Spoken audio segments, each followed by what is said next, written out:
Anh ra đây, anh ra. Cho em mượn con xe đi ra nhà cái. Chú hỏi gì nhỉ? Anh cho em mượn con xe để đi ra nhà cái. À, ok, Em mượn anh xe anh nhá. ok, Thế em đi nhá. ok.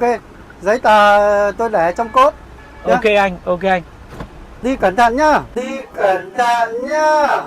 Ok anh nha, em đi đây. A few moments later. Manchester với cả Manchester. Manchester. Ô, thế con xe của tao đâu? Con xe của anh thì em vừa mới thua trận bóng em để ngoài nhà cái. Ai bảo mày cắm xe của tao? Tao À. có cho mày cắm đâu. Lúc nãy em chả hỏi anh. Em bảo anh ơi, cho em mượn xe ra nhà cái.